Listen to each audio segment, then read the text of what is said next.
Blackpool. And that's his friend. I don't know. Oh, Clinton. Clinton.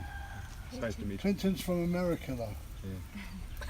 So this goes live, you know, it's live. Yeah, we're live now actually. We're just waiting for people to come in. Yeah. Okay. I wait for one man come to tell me how much to do the garden in the back. What, cut it all down? Yes. Yeah. What's happened with Dum? Go finish the end of month. Tell him he's got to cut this before he goes. Yeah. No, I can't do that. I do afternoon with 5. Really? Yeah. You see, the thing is, look, listen. This now is that long. Stay as well. I've got If the you expense cut of it keep when going it's into that Pattaya long, to give the content then that the the bush audience goes wants. out and looks better. I haven't got. Just fucking. Honestly, I'm waiting to get paid by you. Anyway. Why don't you get paid? Everybody's in a shit state at the I know. moment. Oh, fuck.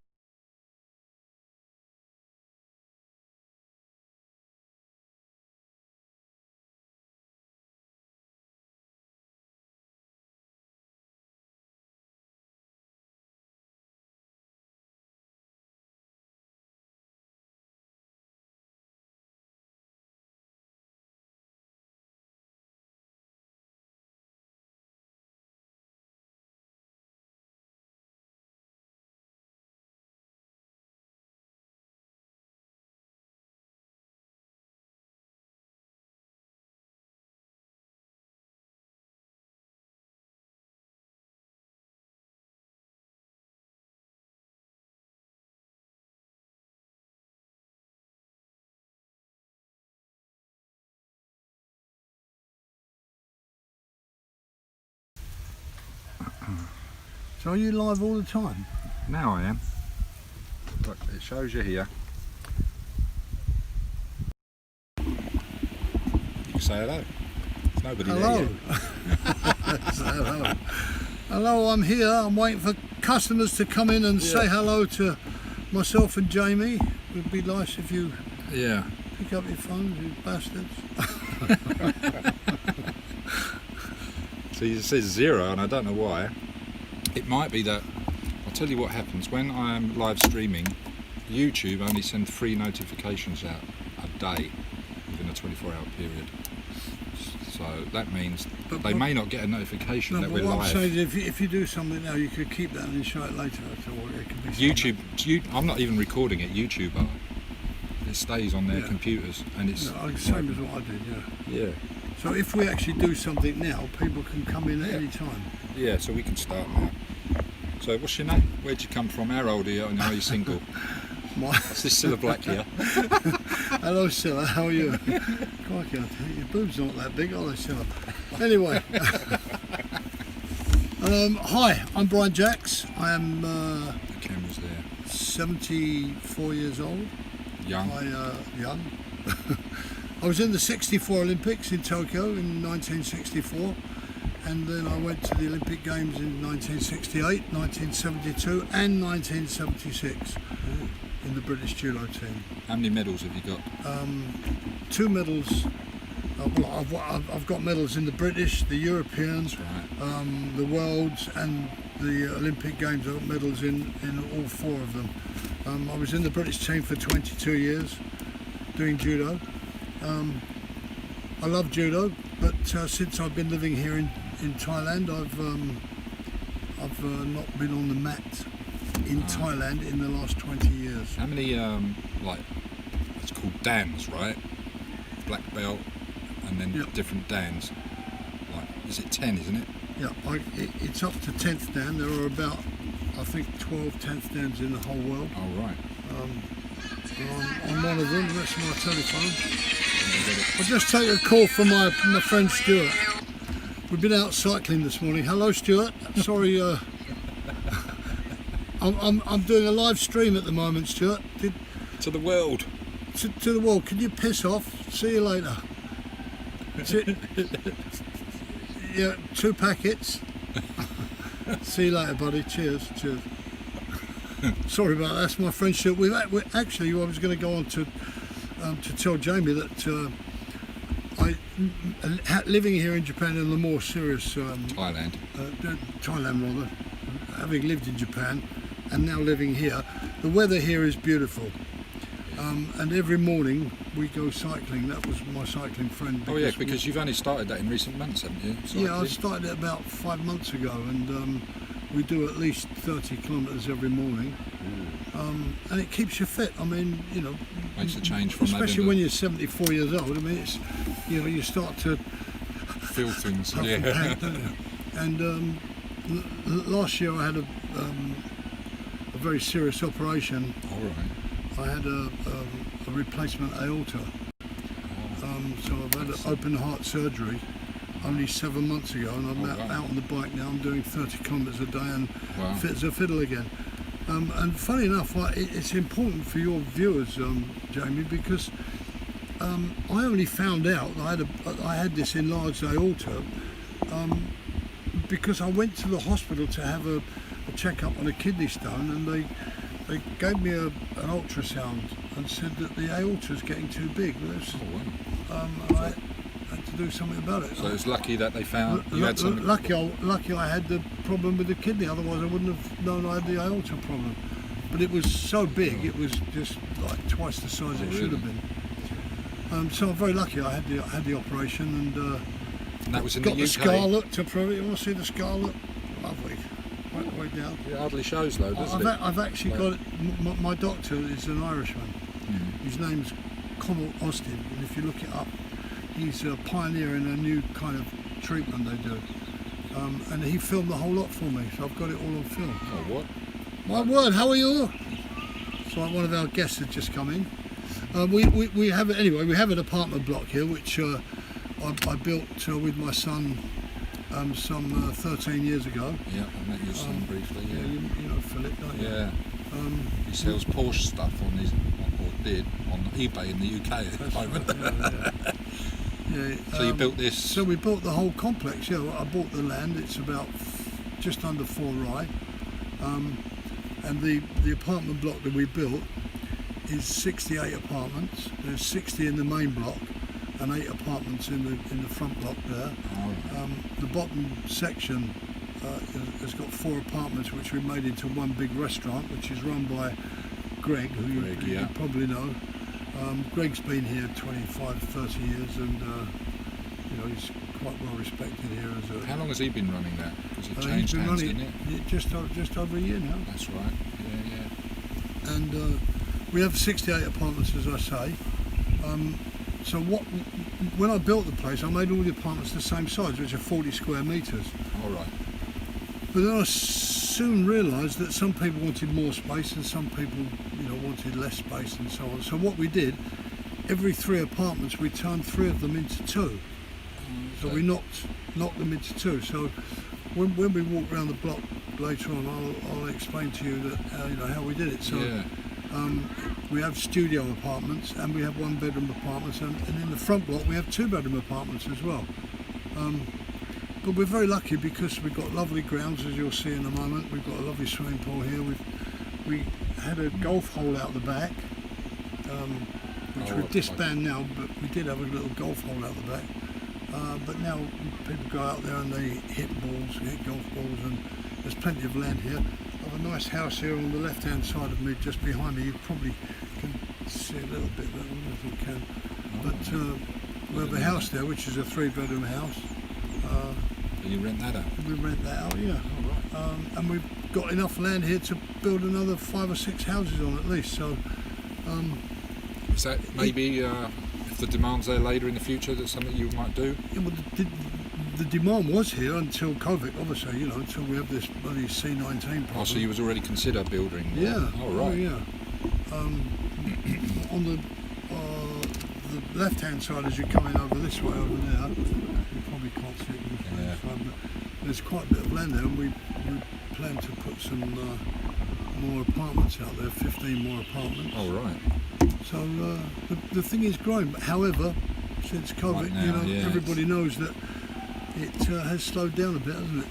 I mean, people aren't coming, people can't get here, and everything is very quiet. I remembering before when we spoke, and it was a couple of years ago, I think I last visited here, and you were saying about people tend to love it out here so much they tend to stay quite on the long term, and I think even one of the cast members of Only Fools and Horses lived here for a while. Is That's that right. right?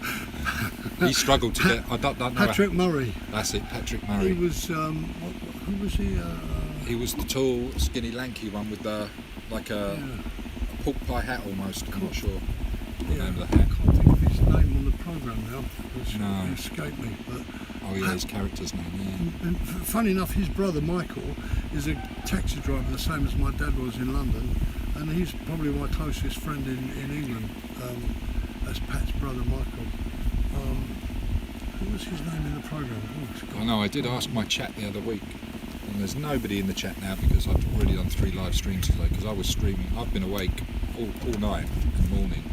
Really? Yeah, I left the restaurant at 3 a.m. this morning because it opens till 4 a.m. Oh, Mickey Pearce. Mickey Pearce. Sorry, Mickey Pearce. Sorry.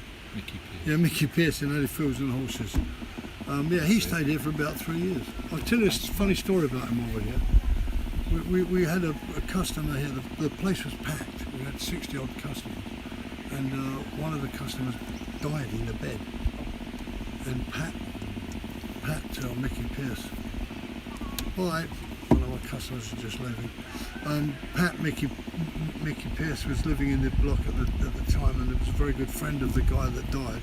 Anyway, the ambulance turned up, which happened to be a typical thing here in Thailand, which was just an estate car with blue lights on the top.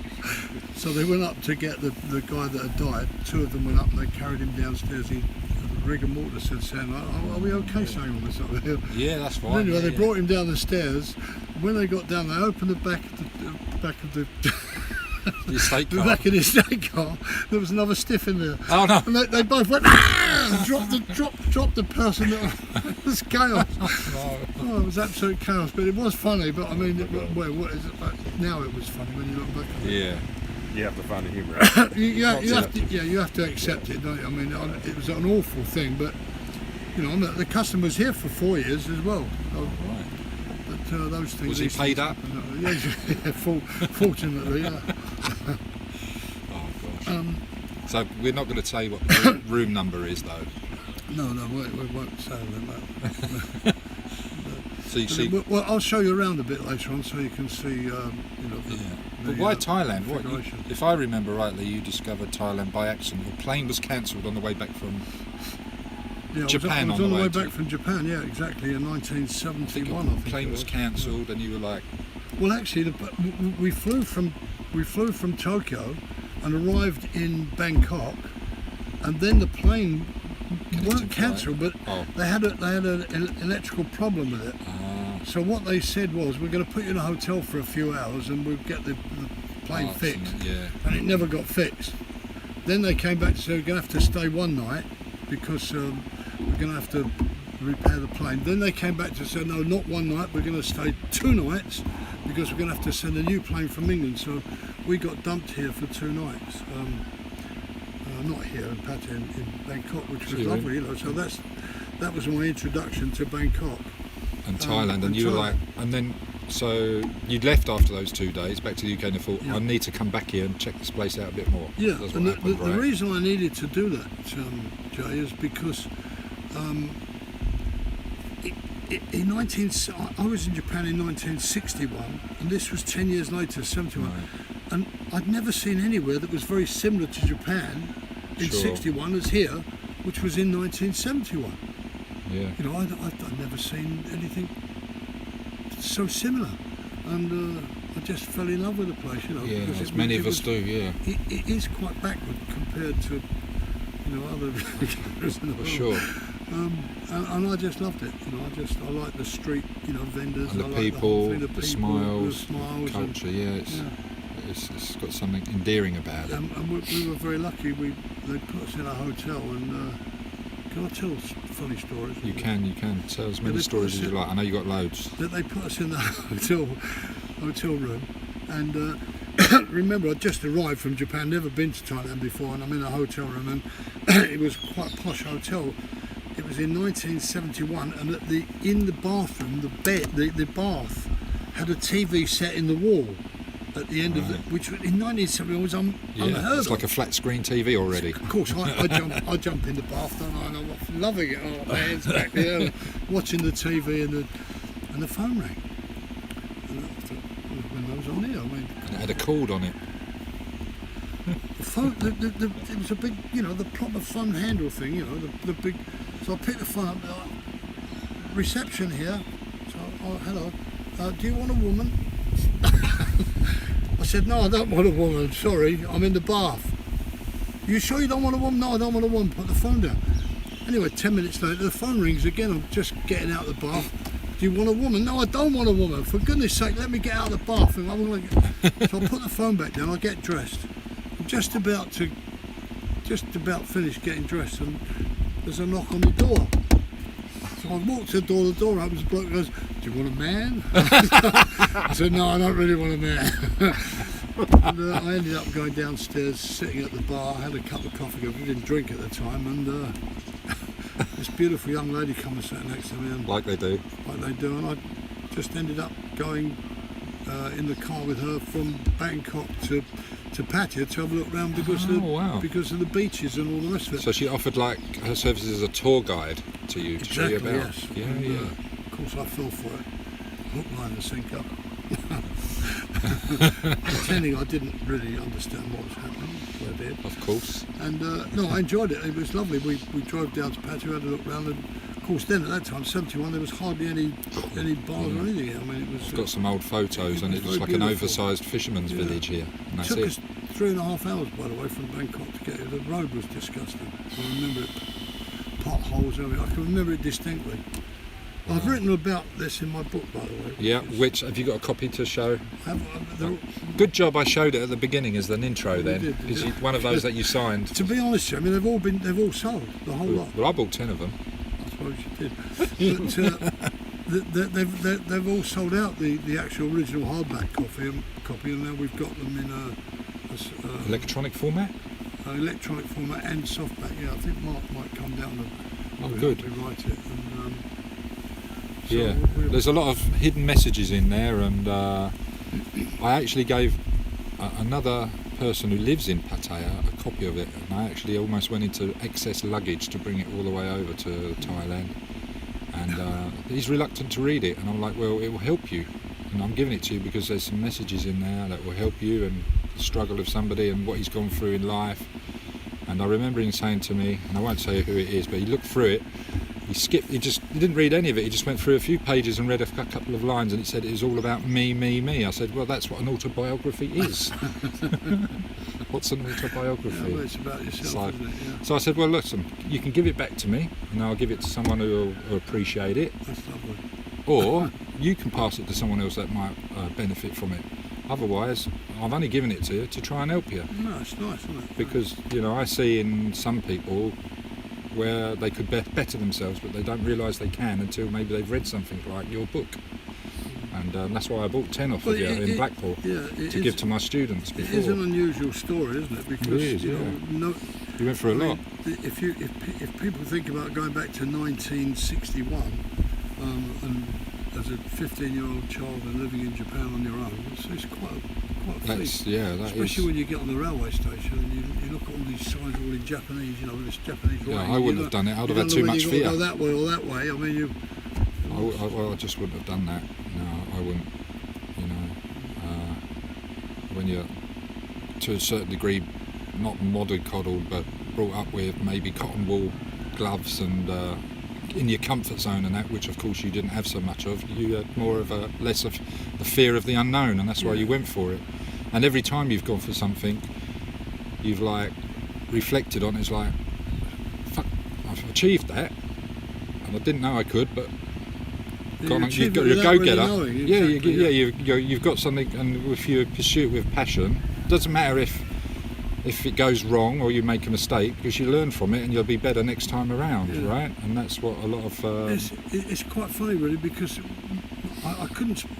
I mean, before I went to Japan, I was actually 15 years and 1 day old when I arrived. And before I went to Japan, I tried to learn a bit of Japanese. I could count from 1 to 10. yeah. Sorry, someone's just come in. I don't know where they're going. I was the person doing the quote Oh, is it? Oh, for okay, leg. good. Yeah. Yeah, and if you think about it logically, I couldn't speak any Japanese. The first week I was there, I was having to eat Japanese food where I was used to my mum cooking in England, and you know she was cooking beautiful like steak and kidney pies, and you know, and all the rest of it. London food. Yeah. When they bring this food up in Japan in these little winny dishes, and you think, oh God, what's that for breakfast? That's not going to fill me up. Yeah, but for breakfast it was like a load of rice. A rice and soup. It tasted soup. Yeah, it tasted very bland. salty and all Bland. bland. And Yeah. And then I mean, just the eating was a problem. Getting from A to B was a problem because you get to the station and you didn't know how to buy the ticket, what to ask for, you know which way the trains were going, whether they were going to the left or to the right, and you know the whole thing was Daunting. a daunting, horrific experience. But it teaches you that, you know, how to do it yourself. You've got to get on with it. You know, the way to learn is to Forces you into a position, yeah. And grab hold and get on. You've got no choice but to force yourself into learning. Become self-sufficient. That's it, exactly. Yeah. Yeah, you just like, think, well, I'm going to do it. And I mean, the food, it was very difficult to get used to the taste of Japanese food. Now I love it. I mean, I absolutely adore. Oh yeah, I mean, I go here in Pattaya quite a lot to a restaurant called Fuji, which is you know, very basic Japanese food, but very, very nice. Takes you back to Japan, yeah. Takes you back to Japan, exactly. Yeah. And where's that? This Fuji restaurant? There's Fuji restaurants in every town in Thailand. Oh, so like a chain, yeah. I think there's 3 or 4 here. It's a chain, but I do recommend it. And you know, people go, oh, Japanese food, I can't eat that, all that raw fish and all that. They go, oh. And there you go. That's It's a a typical silly attitude to take. Yeah, you know, I mean, because there's no such word as can't. that's right. It's you try and you can. And not only that, when you get into Fuji, there is everything you eat is in the menu, from fish to meat to, you know, vegetables, everything's there. I mean, you know, you can't say I don't like it because there will be something in that menu that you like.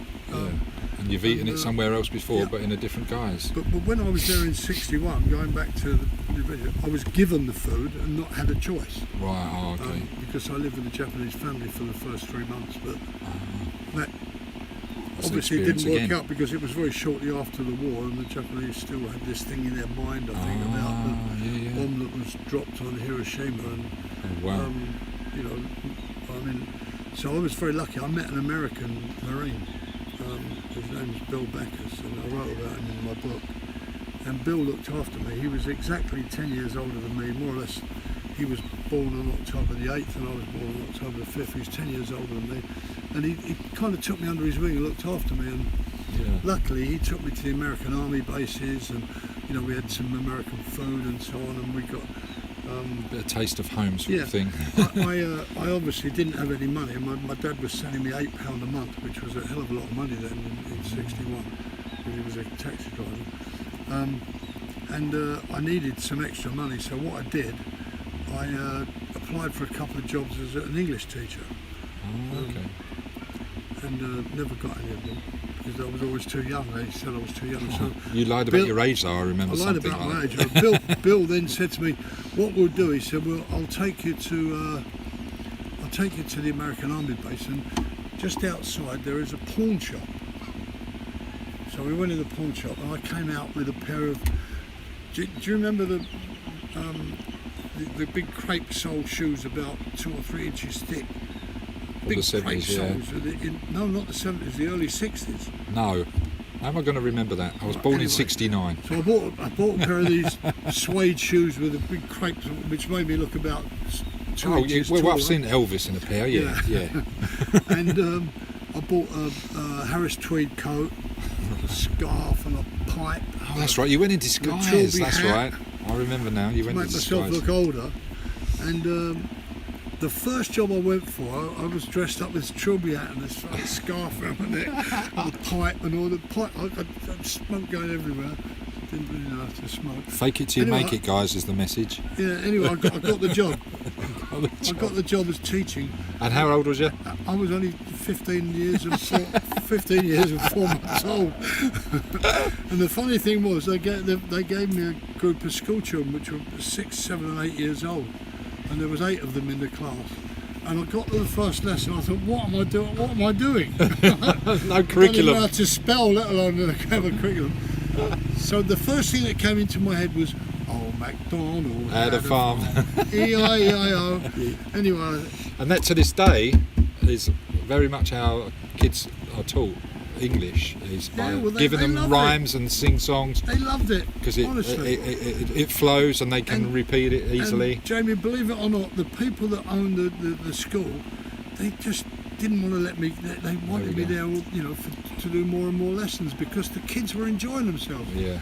And it was all completely by mistake. I mean, you know, it's just a fumbling around as a A mistake. 15 and a half year old, really. A mistake with intent. So we're here at your lovely resort. Show It's the been up- viewers the swimming pool here. Look, Let's have a look. this is just a. Let me just turn that round to get a better I mean, view. we have quite big gardens here, as you can see. There, right and a half of gardens here. And we'll walk around the pool as well before we go to the rooms. We're going to see a couple of rooms in a bit. And each room has got a different price because they're different sizes, right? That's right. Yeah, we've got 3 different types. I'll show you a couple of rooms.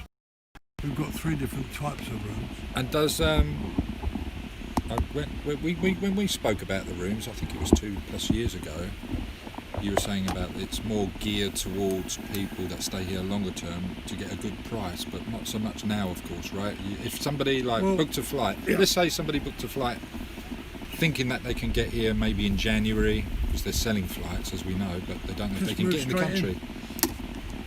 And do they need to give you any money up front? No, nothing. and- We don't take any. What if their flights are cancelled or there's more lockdown and they need to change the date? Do they have to lose anything? There's no deposit here. You turn up. All we ask you for is a very small deposit to pay for the electric and the water, and the room price for 1 month. So you pay 1 month's room Yeah. and a 2,000, which is about 40 quid deposit for the electric and Yeah. water. That's all we ask. But what if they say, right, we can't get here now because of... They don't lose anything because They they're don't not paid anything up front. We don't take any. Oh, so you're not taking anything up front, but so it's upon arrival that In it's fact, payable. I promise you, and I promise the viewers, that everybody we don't even take the money off the people before they get into the room. We let them in the room and we Make let sure them they're come happy. and pay us whenever. If you're not Right. happy here, and I tell everybody, if you're not happy here, leave.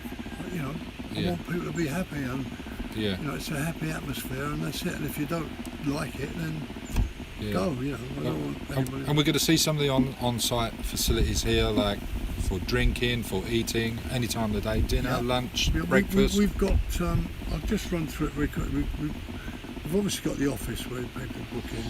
Then in the entrance hall, we've got quite an array of books that we've collected over the time, like a little library. Yeah, We've got the swimming pool area here, as I say. We've got the field out the back where people whack golf balls around. And at the front there, we have a laundry just opposite. all right. And we have a water machine just opposite. We have a restaurant where you can get breakfast delivered to the room if you want. Oh, or, okay, so it's room service. Yeah, room service as well. Or you can just go down there, watch the TV. It's a very friendly atmosphere. Very that's how friendly I and like very it. chilled, chilled location. And you need nothing when you move in. There's bed covers in the room. Everything. It's like a hotel.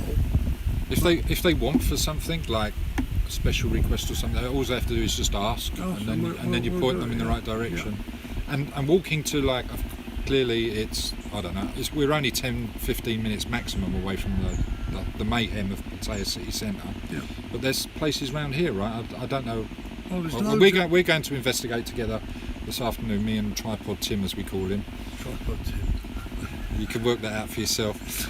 But we're going to go like to Carp DM or whatever it's called, and Scrapyard Bar, and another one. There's 3 there that I'm going to take you to. But obviously, these are just walking distances really from here, Yeah, right? Because I've done it with Mickey yeah. Mau before when I come Yeah, up here. if you walk 150 yards out of the entrance to the left, there's a row of shops and so on. There's loads of bars, or at least 8 bars in that particular row. Yeah, If you go out the entrance here to the right, there's at least 8 bars to the right. The whole Everything's here. there's a beautiful temple at the bottom of the road, which has a market there all the time. You can go in, like a Thai market twice a week. There's a driving range just around the corner. There's loads of gyms around here. Right. It's quite an electric area. There's plenty to do here. Yeah. Plenty. Fishing. Yeah, and also fishing, and also this from here to all the main, like the not the elephant farm is just half a mile away. Then you've got the crocodile farm, which is about 2 miles away. Everything is out in this area. All the So when you live in Pattaya, you have to come out here to go to those. The elephant farm is just half a mile around the corner. Then you've got the Model Flying Club. You've got the Nong Pru Airport for light aircraft, which is just up the road. You've got the Mapachan Lake, which is a beautiful Huge lake, and all the way around the lake now is a cycling track. Around the cycling track, there's loads of places to take your children to play on swings and so on. There's loads of beautiful restaurants around there. This area is lovely, and it's a lovely area. And people don't necessarily have to look for a Songtao on the main road here on Nong Plung one. They can hire a motorbike right in the area, or I've got motorbikes. You've got motorbikes for hire here. Good. You can. There's shops around the corner. You can get a Songtao 200 yards away, which takes you straight into the middle of town. Which is bus, by the way, for those that don't know. It takes you about 10 minutes. That takes you to right into the sea centre, or does it? Right to the sea. Because sometimes I thought you might have to cross over. Yeah, you might have to change to cross over the main road. Yeah. So what you do is you get the Songtao or the BART bus to the end of the road, which is the big main road, Sukhumvit. You cross the footbridge, the other side, you get another Songtao down to the thing, which is, it takes 20 minutes at the most to get 20 to the minutes sea. and 20 baht. 20 baht. Yeah, 10 baht each Songtao. Yeah. And then when you're a bit mau and you can't be asked to get a Songtao back here, you just jump on a motorbike taxi. That costs you about 100 baht. Yeah. Perfect. It's a lovely day today, isn't it? We're very lucky. Just perfect, because the rain last night, and I actually was stuck in 7-Eleven last night looking at the rain, because my road that I'm on turns into a river. That's how much it came down, and they didn't sell umbrellas. Yeah. So what should we do next? Do you want to have a walk around? Should we have a walk about the grounds a little bit and then go into the rooms? Yeah, come on. Come on then, let's do it. Let's turn the camera around. Here we go. Yeah, these little huts, by the way, that you're around, you'll see the girls in the huts at the other end of the pool here. The right-hand side of the pool is for children. It's about 1.5, about 18 inches deep. On the left-hand side is only 1 metre deep all the way down. And we did it like that because, the safety aspect of it. All the grounds are for anybody who wants to use them. They have barbecues down here. We have. And it's the size that you can exercise in. It's not like a dipping pool, is it? You can actually. You can do arm dips in there. Yeah. If anybody wants to do arm dips, it's 10 metres, so good size. Right, let me just put my pad in here.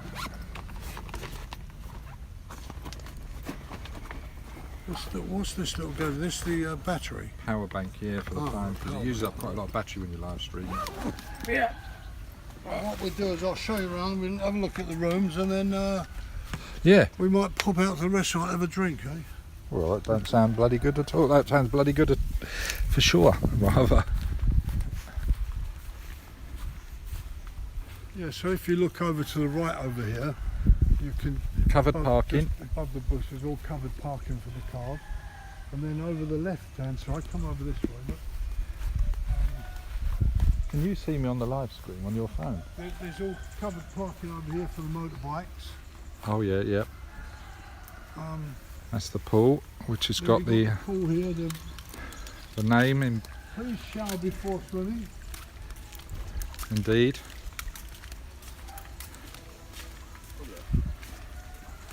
Yeah. So you're seeing all the chat. Looking at it. I'm not seeing no viewers and no chat, so you're getting them all. So Brian, Yeah. the app that I'm using to live stream is not showing any viewers whatsoever. We've got about 20 people and they are putting messages already for you. So we may have to look at your phone for messages if that's all right, Clint. So we've been talking to a load of people that we didn't even know we had. And he's just checking his phone now. Live On YouTube. on YouTube. Yeah. Yeah, This, so there's this is little- the lovely Lek. This is the lovely Lek. My, If Brian's not here, she'll look after you. my trouble and strife. Yeah. There is a question here. Questions? Yeah. Somebody's asking a question. So why were you in Japan on your own at the age of 15? This guy's asking. I went- it's your mother's asking. Oh yeah. Yeah, I went. She is. She's in Canada, staying awake till 1 a.m. I competed in the Olympics in Canada in 1976 in Montreal. But why was you in Japan at the age of 15 Well, on your own? my father was a taxi driver in London, and he could see in me, because I did judo at the time in the judo club in London. He Potential. could see potential, and he said the place to go is Japan because that's where they learned. So I ended up at 15 years and 1 day old living in Japan for 2 years. Came back, went into the Olympic trials, won the Olympic trials in Great Britain, and went back to Japan for the Olympic Games. So it was just to train, really. And you Great Are experience, you by still the in way. contact with anybody over in Japan? Of Yeah, course. still very much so. Yeah. My So I teachers guess and your other sensei is not available anymore and No, he's passed very away. Very long gone. He actually only passed about a year and a half ago. Oh wow. Kisaburo Watanabe was. Yeah. He was all Japan. The youngest and the smallest person ever to win the All Japan Championships. I remember saying. A that, fantastic yeah. player. So this is our little gardens. Very good. And we can have barbecues out here, or whatever you want to do with your barbecues out here. permission. There's a. We put a house down here at the front. Oh, yeah. You can see. We've only put small windows on this side of it, obviously because of the Privacy, just for apartments, privacy, yeah. just We for have small party natural. on number 5. We have a small party on number 5th of His October. birthday. Whose birthday?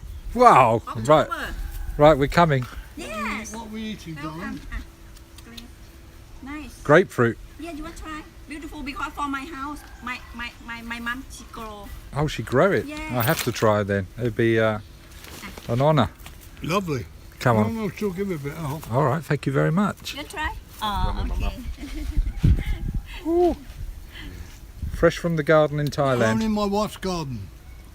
Oh, juicy. Lovely. Nice, nice. Yeah, that don't taste nothing like the ones you get in the UK. Beautiful. It's more palatable, I would say. So this is your mum asking this question? Yeah, from Canada. She stayed up Hello, all mum night. in Canada. Her name is Lulu. Lulu, you must be better looking than your son. Well, her other son, he's actually the guy that was in judo until I think he broke or really did damage to his thumb and then gave judo up, but he was in judo. Oh. It wasn't me, it was my brother. Yeah, he's 3 years younger than me. They're also curious about your operation. If you had it in Thailand or did you go back to the UK? No, I went back to the UK for the operation. Yeah. You know, I had this, I went to the hospital here to have a kidney stone removed, and they diagnosed the fact that I had an enlarged aorta. All I remember is that you were sick. I didn't know what was wrong, and you did send me a message, and I thank you for that. You gave me an update, and you said everything's fine. I'll be back soon, and that's perfect. It's Ko Chang. Yeah, you Ko Chang. That's right. Last week. Yeah, Last Ko week Chang or- You last couldn't week, get out of it. You told me. Hoi Hin the week before. That Yeah, and was 2 weeks next before. week, Oh, okay. I haven't been to Ko Chang yet. I've been Ko Samet. Sorry, you have another question there? No, it's just that they're complaining about it buffering. Yeah. Maybe we can think about it, and we may pick up. Right. Oh, let's go this way. I'll tell you why, because it's a funny story this that your viewers might be interested.